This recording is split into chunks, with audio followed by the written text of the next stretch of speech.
Madam ನಿನ್ನೆ ನಾನು ಜಾವೇದ್ ಚಿಕ್ನ ಕೆಲಸ ಮಾಡ್ತಿದ್ದ ಗ್ಯಾರೇಜ್ಗೆ ಹೋಗಿದ್ದೆ. ಅವನ ಜೊತೆ ಕೆಲಸ ಮಾಡ್ತಿರೋ ಮೆಕ್ಯಾನಿಕ್ಗಳನ್ನ ವಿಚಾರಣೆ ಮಾಡೋಣ ಅಂತ. ಆದ್ರೆ ಏಕಾಏಕಿ ನನ್ನ ಮೇಲೆ ಅಟ್ಯಾಕ್ ಆಯ್ತು. ಆಮೇಲೆ ಇದ್ದೇ ಇದೆ ಅಲ್ವಾ ಮೇಡಮ್, ಚೆನ್ನಾಗಿ ಪಾಠ ಕಲಿಸಿ ಹೇಳ್ಕೊಂಡ್ಬಂದು ಆಫೀಸಲ್ಲಿ ಉಲ್ಟಾ ನೇತಾಕ್ತೆ.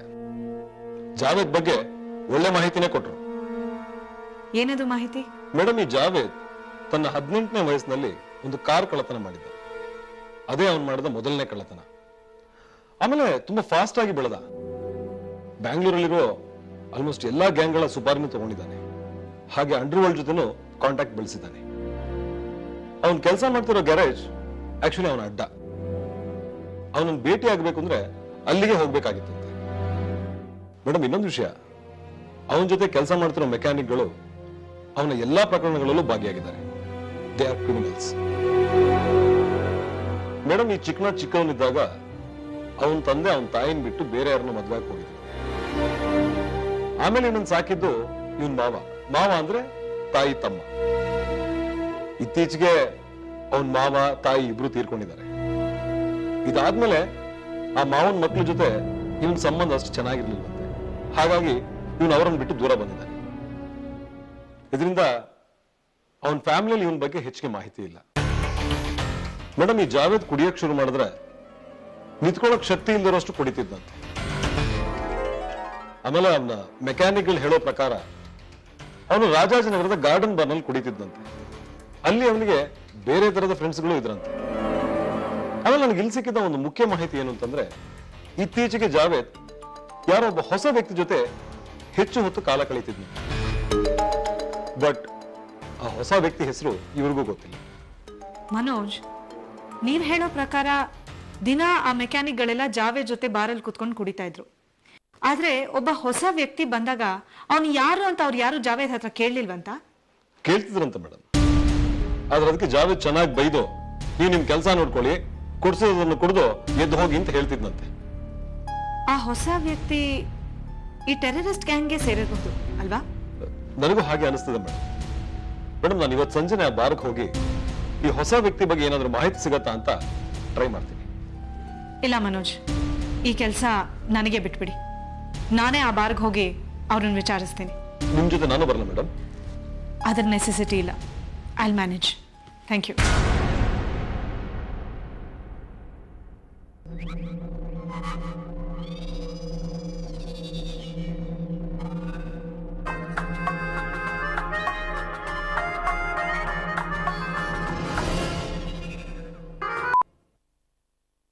ಹಲೋ ಸುಲ್ತಾನ್.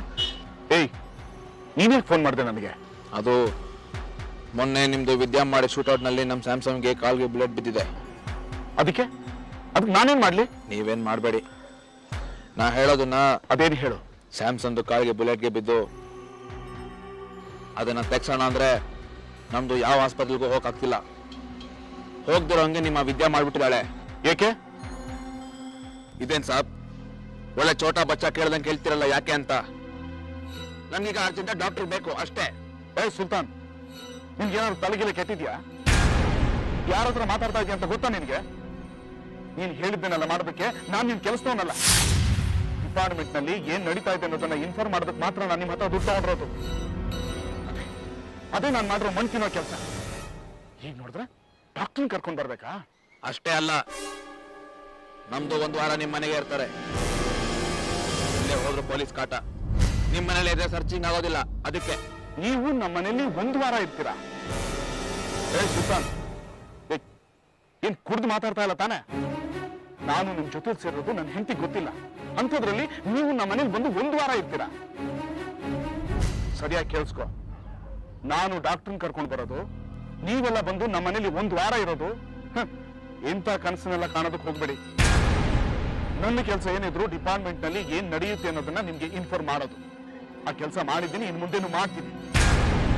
ಅದು ಬಿಟ್ಟು ಸುಮ್ಮನೆ ನೀನು ಹೀಗೆಲ್ಲ ನನಗೆ ಫೋನ್ ಮಾಡಬೇಡ. ಯಾಕೆಂದ್ರೆ ಆಫೀಸ್ನಲ್ಲಿ ಎಲ್ಲರೂ ಫೋನ್ ರೆಕಾರ್ಡ್ ಮಾಡ್ತಿದ್ದಾರೆ. ಇದು ನಿನ್ಗೆ ಅರ್ಥ ಆಯ್ತು ಅಂತ ನಾನು ಅನ್ಕೋತೀನಿ. ನಿಮಗೇನ್ ಸರಿ ಅನ್ಸುತ್ತೋ ಅದನ್ನೇ ಮಾಡಿ. ಆದ್ರೆ ಒಂದು ನೆನ್ಪಿಟ್ಕೊಳ್ಳಿ, ನೀವು ನಮ್ಮ ಹತ್ರ ಪೈಸಾ ಇಸ್ಕೊಂಡು ಇನ್ಫಾರ್ಮೇಶನ್ ಕೊಟ್ಟಿರೋದು, ಈಜಾಸ್ನ ಮುಗಿಸಿರೋದು, ಇದೆಲ್ಲ ರೆಕಾರ್ಡ್ಸ್ ನಮ್ಮ ಹತ್ರ ಇದೆ.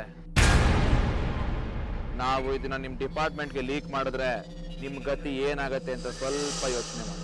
ಏಯ್, ನನಗೆ ಆವಾಜ್ ಆಗ್ತಿದ್ಯಾನ? ನನ್ನನ್ನೇ ಹೆದರ್ಸ್ತಾ ಇದೆಯಾ? ನಿಮ್ ಬಗ್ಗೆ ಇರೋ ಡೀಟೇಲ್ಸ್ನೆಲ್ಲ ನಾನು ನಮ್ಮ ಡಿಪಾರ್ಟ್ಮೆಂಟ್ ಕೊಟ್ಟು ನನ್ನ ಹೆಂಡತಿನ ಸಾಯಿಸಿ ನಾನು ಸತ್ತೋಗ್ತೀನಿ. ಆಗ ಏನ್ ಮಾಡ್ತೀರಾ? ಇಲ್ಲ ಸರ್, ಆವಾಜ್ ಹಾಕೋದೆಲ್ಲ ಪೊಲೀಸ್ ಕೆಲಸ. ನಮ್ದು ಬರೀ ವಿಷಯ ಹೇಳ್ತಿದಾರಷ್ಟೇ. ಇನ್ನು ಮುಂದೆ ಎಲ್ಲ ನಿಮ್ಗೆ ಬಿಟ್ಟಿದ್ದೀನಿ. ಸರಿ, ಫೋನ್ ಇಡೋ.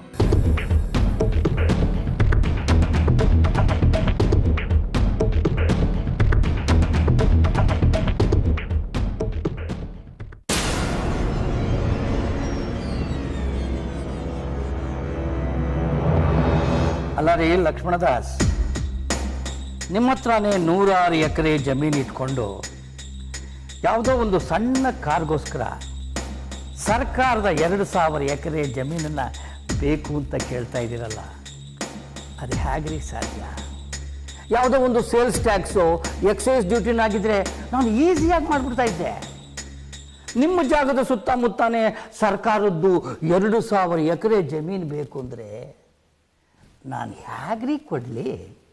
ಸರ್, ಕಡಿಮೆ ಖರ್ಚಲ್ಲಿ ಜನಗಳಿಗೆ ಕಾಸು ಸಿಗಬೇಕು ಅಂದರೆ ಅದಕ್ಕೆ ಬೇಕಾಗಿರೋ ಪಾರ್ಟ್ಸ್ ಎಲ್ಲ ಒಂದೇ ಕಡೆ ಸಿಗಬೇಕು ಸರ್. ಬಾಡಿ ಒಂದು ಕಡೆ, ಇಂಜಿನ್ ಒಂದು ಕಡೆ, ಪೇಂಟಿಂಗ್ ಒಂದು ಕಡೆ ಆದರೆ ಅದನ್ನು ಸಾಗಿಸೋ ಖರ್ಚು, ಲೇಬರ್ ಖರ್ಚು, ಟೈಮ್ ವೇಸ್ಟು, ಈ ಖರ್ಚೆಲ್ಲ ಕಾರ್ ಮೇಲೆ ಹಾಕಬೇಕಾಗುತ್ತೆ ಸರ್. ನಮ್ಮ ಉದ್ದೇಶ ಏನು? ಸಾಮಾನ್ಯ ಮನುಷ್ಯನಿಗೂ ಕಡಿಮೆ ಖರ್ಚಲ್ಲಿ ಕಾರ್ ಕೊಡಬೇಕು ಅನ್ನೋದು. ಆ ಕನಸು ನನಸಾಗೋದೇ ಇಲ್ಲ ಸರ್. ಅಲ್ಲ ಸರ್, ಇಂಥ ಕಾಸ್ಟ್ಲಿ ಪ್ರಾಜೆಕ್ಟು ನಮ್ಮ ಕರ್ನಾಟಕಕ್ಕೆ ಬೇಕಾ? ಯೋಚನೆ ಮಾಡಿ ನೋಡಿ. ನಮ್ಮ ಹತ್ರ ಅದು 800 ಎಕರೆ ಜಮೀನು. ಇನ್ನು 1,200 ಎಕರೆ ಜಮೀನನ್ನ ನೀವು ಕೊಡ್ತೀರಾ ಅನ್ನೋ ನಂಬಿಕೆಯಿಂದ ಈ ವ್ಯವಹಾರನ ನಿಮ್ಮ ಹತ್ರ ತಂದಿದ್ದೀವಿ ಸರ್. ಯೋಚನೆ ಮಾಡಿ ನೋಡಿ ಸರ್. ನೀವು ಹೇಳೋದೇನೋ ಸರಿ ರೀ, ಆದರೆ ನಮ್ಮ ರೈತರಿಗೆ ನಾನು ಏನು ಉತ್ತರ ಹೇಳಿರಿ? ಅದೇ ನನಗೆ ದೊಡ್ಡ ತಲೆನೋವಾಗಿದೆ. ಈಗಲೇ ಕರ್ನಾಟಕ ರಾಜ್ಯದಲ್ಲಿ ಮಳೆ ಬೆಳೆ ಕಮ್ಮಿ ಅಂತ ರೈತರು ಆತ್ಮಹತ್ಯೆ ಮಾಡಿಕೊಂಡು ಸಾಯ್ತಾ ಇದ್ದಾರೆ. ಅದರಲ್ಲೂ ಇವಾಗ ಅವ್ರ ಜಾಗನ ಕಿತ್ತು ನಿಮಗೂ ಕೊಟ್ಟುಬಿಟ್ರೆ ರಾಜ್ಯ ಆನೆ ಹತ್ಕೊಂಡು ಉರಿದು ಬಿಡುತ್ತೆ. ಅವಾಗ ನಾನು, ನೀವು, ನಿಮ್ಮ ಪ್ರಾಜೆಕ್ಟು ಎಲ್ಲ ನಿರ್ನಾಮ ಆಗ್ಬಿಡುತ್ತೆ. ಸರ್, ಇದು ಅಂತಿಂತ ಪ್ರಾಜೆಕ್ಟ್ ಅಲ್ಲ ಸರ್. 1,000 ಕೋಟಿ ರೂಪಾಯಿ ಸುರಿತಾ ಇದ್ದಾರೆ ಸರ್. ಅದನ್ನು ಒಂದು ಭಾಗ ರೈತರಿಗೆ ಪರಿಹಾರ ಅಂತ ಬಿಸಾಕ್ತೀವಿ ಸರ್. ಈ ಭೂಮಿ ಕೊಂಡುಕೊಳ್ಳೋದು, ಮಾರೋದು ಎಲ್ಲ ಕಡೆ ಇದೆ ಸರ್. ನಾವೇನು ರೈತರಿಂದ ಭೂಮಿನ ಬಲವಂತವಾಗಿ ಕಿತ್ಕೊಳ್ತಾ ಇದ್ದೀವ ಅಥವಾ ಅವ್ರನ್ನ ಬೀದಿಗೆ ತಳ್ತಾ ಇದ್ದೀವ? ಇಲ್ವಲ್ಲ. ನಿಮ್ಮದು ದೊಡ್ಡ ಪ್ರಾಜೆಕ್ಟು, 2,000 ಎಕರೆ ಬೇಕು, ರೈತರಿಗೆ ಪರಿಹಾರನೂ ಕೊಡ್ತೀರಾ. ಆದರೆ ಮುಖ್ಯವಾಗಿ ನೀವೇನು ಗಮನಿಸಬೇಕು ಅದನ್ನು ಗಮನಿಸ್ತಾ ಇಲ್ಲ. ಕೂತ್ಕೊಳ್ರಿ ಲಕ್ಷ್ಮಣದಾಸ್. ನೀವು ಹೇಳ್ತಾ ಇರೋ ಜಾಗ ಧಾರವಾಡದ ಬೇಲೂರು ಹತ್ರ ಇದೆ. ನಾನೇನಾದರೂ ಆ ರೈತರ ಜಾಗನ ಕಿತ್ತು ನಿಮಗೆ ಕೊಟ್ಬಿಟ್ಟೆ ಅಂದರೆ ನನ್ನ ಸರ್ಕಾರಕ್ಕೆ ಬೆಂಕಿ ಹಚ್ಚಿಬಿಡ್ತಾರೆ. ಏನಿಲ್ಲ ಅಂದರೂ ಲೋಕಲ್ ಪುಡಾರಿಗಳು ನಾನೇನಾದರೂ ತಪ್ಪು ಮಾಡ್ತೀನ ಅಂತ ಕಾಯ್ತಾ ಇದ್ದಾರೆ. ನನ್ನ ಪರಿಸ್ಥಿತಿನ ಸ್ವಲ್ಪ ಅರ್ಥ ಮಾಡ್ಕೊಳ್ಳಿ. ಅಲ್ಲ ರೀ ಲಕ್ಷ್ಮಣದಾಸ್, ನನಗೆ ಗೊತ್ತು ನನ್ನ ನೀವು ಸರಿಯಾಗಿ ನೋಡ್ಕೋತೀರಾ ಅಂತ. ಆದರೆ ಈ ಮೀಡಿಯಾದವರು, ವಿರೋಧ ಪಕ್ಷದವರು ನನ್ನ ಸುಮ್ಮನೆ ಬಿಡ್ತಾರ? ಸರ್, ಆಮ್ಲೆಟ್ ತಿನ್ನಬೇಕು ಅಂದರೆ ಮೊಟ್ಟೆ ಒಡೆಯಲೇಬೇಕು ಸರ್. ಸುಖ ಅನುಭವಿಸ್ಬೇಕು ಅಂದರೆ ಸ್ವಲ್ಪ ಕಷ್ಟಪಡಲೇಬೇಕು. ಒಂದು ವೇಳೆ ಅಂತಹ ಕಷ್ಟ ಬಂದರೆ ನಾವು ನಿಮ್ಮನ್ನ ಬಿಟ್ಬಿಡ್ತೀವ? ನಾವಿದ್ದೀವಿ ಸರ್. ಬೇರೆ ಯಾವುದಾದ್ರೂ ಮುಖ್ಯವಾದ ವಿಷಯಕ್ಕೆ ಬೆಂಕಿ ಹಚ್ಚಿಬಿಟ್ರೆ ಜನರ ಗಮನ ಎಲ್ಲ ಆ ಕಡೆ ಹರಿಯುತ್ತೆ. ಇದನ್ನೆಲ್ಲ ನಾನು ನಿನಗೆ ಹೇಳ್ಕೊಡ್ಬೇಕಾ ಸರ್? ಲಕ್ಷ್ಮಣದಾಸ್, ಪ್ರಪಂಚದಲ್ಲೇ ಪ್ರಸಿದ್ಧವಾದ ಕಾರು ಕರ್ನಾಟಕಕ್ಕೆ ಬರಬೇಕು ಅಂತ ನನಗೂ ಆಸೆ ಇದೆ. ಆದರೆ ನೀವು ಕೇಳ್ತಾ ಇರೋ 2,000 ಎಕರೆ ಜಮೀನು ನನ್ನ ಕ್ಷೇತ್ರದಲ್ಲಿಲ್ಲ. ಅದು ನಮ್ಮ ಹೋಮ್ ಮಿನಿಸ್ಟ್ರು, ಲಾ ಮಿನಿಸ್ಟ್ರು ಅವರ ಕ್ಷೇತ್ರದಲ್ಲಿದೆ. ಇದನ್ನೇನಾದರೂ ನಾನು ಮಾಡಿದ್ರೆ ನನ್ನ ರಾಜಕೀಯ ಜೀವನಕ್ಕೇನೆ ಧಕ್ಕೆ ಆಗ್ಬಿಡುತ್ತೆ. ನೀವೇನು ಪ್ರಾಜೆಕ್ಟ್ ಮಾಡಿಕೊಂಡು ಆರಾಮಾಗಿ ಏರ್ ಕಂಡೀಷನ್ ರೂಮಲ್ಲಿ ಕೂತ್ಕೊಂಡ್ಬಿಡ್ತೀರಾ. ನಾವು ಬಿಸಿಲಲ್ಲಿ ಹೋಗಿ ಜನಗಳಿಗೆ ಉತ್ತರ ಹೇಳಬೇಕು. ಆಗಲೇ ನೀವು ಹೇಳಿದ್ರಲ್ಲ ಅದೇನೋ ಆಮ್ಲೆಟ್ಟು, ಅದನ್ನ ನೀವು ಚೆನ್ನಾಗಿ ತಿಂದುಬಿಡ್ತೀರಾ, ಅದರ ಸಿಪ್ಪೆ ನಮ್ಮ ಮುಖಕ್ಕೆ ಬೀಳುತ್ತೆ. ನಾನು ಕರ್ನಾಟಕದವನೇ ಸರ್, ನನ್ನ ಮಕ್ಕಳು ಇಲ್ಲೇ ಓದ್ತಾ ಇರೋದು. ಈ ಪ್ರಾಜೆಕ್ಟ್ಗೆ 5 ರಾಜ್ಯಗಳಿಂದ ಕಾಂಪಿಟೇಷನ್ ಇದ್ದರೂ ಕರ್ನಾಟಕದಲ್ಲಿ ಸಿಗೋ ಅನುಕೂಲ ಬೇರೆ ಯಾವ ರಾಜ್ಯದಲ್ಲೂ ಸಿಗಲ್ಲ. ಅದಕ್ಕೆ ನೀವು ನಮ್ಮ ಕರ್ನಾಟಕದಲ್ಲೇ ಶುರು ಮಾಡಿ ಅಂತ ಅವ್ರ ತಲೆ ತಿಂದು ಅವ್ರ ಪ್ರಾಜೆಕ್ಟ್ನ ಇಲ್ಲೇ ಶುರು ಮಾಡೋ ಹಾಗೆ ಮಾಡೋದಕ್ಕೆ ನಾನು ಎಷ್ಟು ಕಷ್ಟಪಟ್ಟಿದ್ದೀನಿ ಅಂತ ನನಗೆ ಗೊತ್ತು ಸರ್. ನೋಡಿ ಸರ್, ಈ ಪ್ರಾಜೆಕ್ಟಲ್ಲಿ ಶುರು ಮಾಡಿದ್ರೆ ಕಡಿಮೆ ಅಂದರೂ 30,000 ಜನಕ್ಕೆ ಕೆಲಸ ಸಿಗುತ್ತೆ, 50,000 ಜನಕ್ಕೆ ಮನೆ ಸಿಗುತ್ತೆ. ಇಷ್ಟೆಲ್ಲ ಅನುಕೂಲ ನೀವು CM ಆಗಿದ್ದಾಗಲೇ ಆಗ್ತಾ ಇದೆ ಅಂದರೆ ನಿಮ್ಗೆ ಎಂಥ ಹೆಮ್ಮೆ ಸರ್. ನೀವು ಅಧಿಕಾರದಲ್ಲಿ ಇದ್ದು ನಮಗೆ ಸಹಾಯ ಮಾಡಿಲ್ಲ ಅಂದರೆ ಹೇಗೆ ಸರ್? ಅಲ್ಲ ಸರ್, ಕರ್ನಾಟಕದಲ್ಲಿ ಇದುವರೆಗೂ ಯಾವ CM ಮಾಡದಿರೋಂಥ ಕೆಲಸ ನೀವು ಮಾಡ್ತಾ ಇದ್ದೀರಾ ಅಂದರೆ ಎಂಥ ಗೌರವ ಸರ್. ಯೋಚನೆ ಮಾಡಿ ನೋಡಿ. ನೀವು ಹೇಗೆ ನಮ್ಮ ರಾಜ್ಯದ ನಂಬರ್ 1 ಪವರ್ ಬ್ರೋಕರ್ ಆದ್ರಿ ಅಂತ ಈಗ ನನಗೆ ಅರ್ಥ ಆಗ್ತಾ ಇದೆ. ಅಲ್ಲ ರೀ, ನಾನು ನಿಮಗೆ ಸಹಾಯ ಮಾಡಲ್ಲ ಅಂತ ಯಾವತ್ತು ಹೇಳಿದ್ದೆ? ನೀವು ನನ್ನ ಸರಿಯಾಗಿ ಅರ್ಥ ಮಾಡ್ಕೊಂಡಿಲ್ಲ ಅಷ್ಟೆ. ನೀವು ಹೇಳ್ತಾ ಇರೋ ಪ್ರಾಜೆಕ್ಟು ಕರ್ನಾಟಕಕ್ಕೆ ಬರಬೇಕು, ಕರ್ನಾಟಕದಲ್ಲೇ ಇರಬೇಕು ಅನ್ನೋದೇ ನನ್ನ ಆಸೆ. ಆದರೆ ಅದಕ್ಕೆ ಸಹಾಯ ಮಾಡಿದ್ರೆ ಏನೇನು ತೊಂದರೆ ಆಗುತ್ತೆ ಅಂತ ನಿಮ್ಮ ಹತ್ರ ನಾನು ಹೇಳಿದೆ ಅಷ್ಟೆ. ಈ ಲಾ ಮಿನಿಸ್ಟ್ರು, ಹೋಮ್ ಮಿನಿಸ್ಟ್ರು ಇವ್ರ ಹತ್ರ ಸ್ವಲ್ಪ ನಾನು ಈ ವಿಷಯವಾಗಿ ತಲೆ ತಗ್ಗಿಸ್ಬೇಕಾಗುತ್ತೆ. ಪರವಾಗಿಲ್ಲ, ನಾನು ಅದನ್ನು ಅಡ್ಜಸ್ಟ್ ಮಾಡ್ಕೋತೀನಿ. ಆದರೆ ಲಕ್ಷ್ಮಣದಾಸ್, ನೀವು ಕೂಡ ಅವರಿಬ್ಬರ ಹತ್ರ ಸ್ವಲ್ಪ ಮಾತಾಡಿದ್ರೆ ಅದು ನಮಗೆ ಉಪಯೋಗ ಆಗುತ್ತೆ ಅಂತ ನಾನು ಎಲ್ಲ ರೀತಿಯಲ್ಲೂ ನಾನು ಯೋಚನೆ ಮಾಡ್ತೀನಿ. ಒಟ್ಟಲ್ಲಿ ಕರ್ನಾಟಕಕ್ಕೆ ಒಳ್ಳೆಯದಾಗುತ್ತೆ ಸಾಕು. ಆ ವಿಷಯ ನನಗೆ ಬಿಡಿ ಸರ್, ನಾನು ನೋಡ್ಕೊಳ್ತೀನಿ. ಈಗಾಗಲೇ ಅವ್ರ PAಗಳಿಗೆ ಫೋನ್ ಮಾಡಿ ಅಪಾಯಿಂಟ್ಮೆಂಟ್ ತೊಗೊಂಡಿದ್ದೀನಿ. ಅವ್ರನ್ನ ಭೇಟಿ ಮಾಡಿ ಅವ್ರು ಏನು ಹೇಳಿದ್ರು ಅನ್ನೋ ವಿಷಯನ ನಾನೇ ಬಂದು ನಿಮಗೆ ಹೇಳ್ತೀನಿ. Okay sir? ಆಗಲೇ ಕಷ್ಟ ಸುಖದ ಬಗ್ಗೆ ಭಾಳ ಮಾತಾಡ್ತಿದ್ರಿ. ಈ ವಿಷಯದಲ್ಲಿ ಕಷ್ಟ ಜಾಸ್ತಿ ನನಗೆ ಇರೋದ್ರಿಂದ ಸುಖನೂ ನನಗೆ ಜಾಸ್ತಿ ಬರಬೇಕು.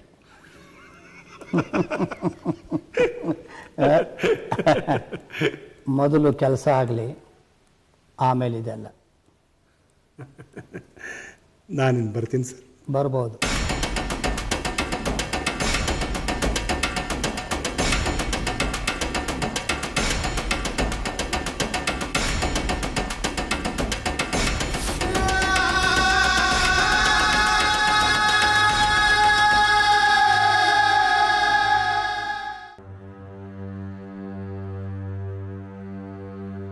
ಸಲೀಂ, ಇತ್ತೀಚೆಗೆ ಯಾರ್ಯಾರು ಗನ್ ಮಾಡಿದೆ? ನಾನೀಗ ಅದೆಲ್ಲ ಮಾಡ್ತಾ ಇಲ್ಲ ಸಾಬ್. ನೀನು ಏನು ಮಾಡ್ತೀಯಾ, ಏನು ತಗೊಳ್ತೀಯ ಅಂತ ನಂಗೆ ಚೆನ್ನಾಗಿ ಗೊತ್ತು. ಊರು ತುಂಬ ಪೋಸ್ಟರ್ ಮಾಡಿ ಅಂಟಿಸೋ ಒಂದು ಮುಖ ಜ್ಞಾಪಕ ಇಲ್ವಾ? ಯೋಚನೆ ಮಾಡೋ ಅಲ್ವೋ? ಎಷ್ಟು ಧೈರ್ಯ ನಿಮಗೆ? ಒಬ್ಬ CMನೇ ಕೊಲ್ಲುವಷ್ಟು ಧೈರ್ಯ ಬಂದ್ಬಿಟ್ಟಿದ್ಯಾ? ಯಾರ ಹತ್ರ ಸುಪಾರಿ ತೊಗೊಂಡಿದ್ರಾ ಹೇಳಿ? ಏನು ಸರ್ ನೀವು, ನಾನು CM ಕೊಲೆ? ತಮಾಷೆ ಮಾಡಬೇಡಿ ಸಾಬ್. ಇದ್ರ ಬಗ್ಗೆ ನಂಗೇನು ಗೊತ್ತಿಲ್ಲ ಸಾಬ್. ನಮ್ಮದು ಸ್ಪೇರ್ ಪಾರ್ಕ್ ಅಂಗಡಿ ಐತೆ ಅಷ್ಟೇ. ಸಲೀಂ, ನನ್ನ ಹತ್ರ ನಾಟಕ ಆಡ್ಬೇಡ. ಇನ್ನಂತ ಆ್ಯಕ್ಟ್ ಮಾಡೋರು ತುಂಬ ಜನ ನೋಡಿದ್ದೀನಿ ನಾನು. ಸರ್, ಏನು ಸರ್ ಹಿಂಗೆ ಹೇಳ್ಬಿಟ್ರಿ? ನಮ್ಮ ಮೇಲೆ ಡೌಟ್ ಕೊಡ್ತಿರಲ್ಲ ಸರ್. ಯಾವನೋ ಮಣ್ಣು ತಿನ್ನೋ ಕೆಲಸ ಮಾಡಿದ್ರೆ ನಮ್ಮನ್ನು ಹಿಡ್ದಾಕಿದಿರಲ್ಲ ಸರ್. ಇದೆಲ್ಲ ರಾಜಕೀಯದವ್ರು ಮಾಡ್ತಾ ಇರೋ ಕರಾಮತ್ತು ಸರ್. ನೀನು ಇಷ್ಟೆಲ್ಲ ಮಾತಾಡಿದ ತಕ್ಷಣ ನೀನು ನಂಬ್ತೀನಿ ಅನ್ಕೋಬೇಡ ಸಲೀಂ. ನಿನ್ ಬಗ್ಗೆ ತಿಳ್ಕೊಂಡೆ ನಿಂಗೆ ಇಲ್ಲಿ ಕರ್ಕೊಂಬಂದಿರೋದು. ಸರ್, ದೇವ್ರ ಮೇಲೆ ಆಣೆ ಮೇಲೆ ಹೇಳ್ತೀನಿ ಸರ್, ನನಗೇನು ಗೊತ್ತಿಲ್ಲ ಸರ್. ಆಯ್ತು ಸಲೀಂ, ನಿನ್ನ ಜೀವನ ಇಲ್ಲಿಗೆ ಮುಗೀತು. ಏಯ್, ಇವನ್ಗೆ 3rd degree ಟ್ರೀಟ್ಮೆಂಟ್ ರೆಡಿ ಮಾಡ್ರ. ಬೇಡ ಸರ್, ನನಗೇನು ಗೊತ್ತಿಲ್ಲ ಸರ್. ಆದರೆ ಒಬ್ಬನ ಹೆಸರು ಗೊತ್ತು ಸರ್, ಜಯದೇವ್ ಅಂತ. ಗೊತ್ತಪ್ಪ Jayadeva, Bannerghatta road, pipe line ರಸ್ತೆ. ಅವ್ರ ಪೂಜೆ ಆದ್ಮೇಲೆ ತಮ್ಮ ಅಡ್ರೆಸ್ ಸಿಕ್ಕಿದ್ದು.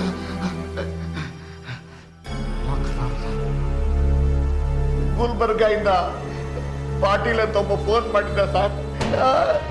ನನ್ನ ಸ್ನೇಹಿತ ಜಗದೀಶ್ ಅಂತ ಒಬ್ಬ ಬರ್ತಾನೆ, ಅವನೊಬ್ಬ ಸಣ್ಣ ರೋಡಿ, ಅವನ ಸೇಫ್ಟಿಗೆ ಅಂತ ಒಂದು ಗನ್ ಕೊಡು ಅಂತ ಹೇಳ್ದ ಸರ್. ಅದಕ್ಕೆ ನಾನು ಕೊಟ್ಟೆ ಸರ್. ಆಮೇಲೆ ಅವನಿಗೂ ನನಗೂ ಏನು ಸಂಬಂಧ ಇಲ್ಲ ಸರ್. ಅವನು ಎಲ್ಲೊಂದು ಏನು ಗೊತ್ತಿಲ್ಲ ಸರ್. ಅದನ್ನ CM ಕೊಲೆ ಮಾಡಕ್ಕೆ ಉಪಯೋಗಿಸ್ತಾನೆ ಅಂತ ನಂಗೆ ಏನು ಸರ್ ಗೊತ್ತು. ನನಗೇನು ಗೊತ್ತಿಲ್ಲ ಸರ್. ಇನ್ನೂ ಸರಿಯಾಗಿ ಬಾಯ್ ಬಿಡಿಸೋ ಇವನ್ಗೆ.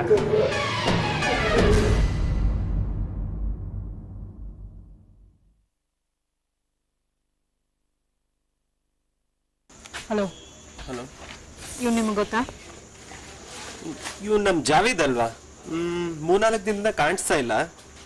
ಆದ್ರೆ ನೀವ್ಯಾರು? ನಾನು CBI ಆಫೀಸರ್. ಇವನ್ ಬಗ್ಗೆ ಎನ್ಕ್ವೈರಿ ಮಾಡ್ತಾ ಇದ್ದೀನಿ. ಇವನ ಫ್ರೆಂಡ್ಸ್ ಬಗ್ಗೆ ಅಥವಾ ಕುಟುಂಬದ ಬಗ್ಗೆ ಏನಾದ್ರು ಗೊತ್ತಿದೆಯಾ? ನನಗೆ ಗೊತ್ತಿಲ್ಲ. ಆದ್ರೆ ಅಲ್ಲಿ ನೋಡಿ ಅವ್ನ ಫ್ರೆಂಡ್ಸ್ ಕೂತಿದ್ದಾರೆ, ಅವ್ರನ್ನ ವಿಚಾರಿಸಿ.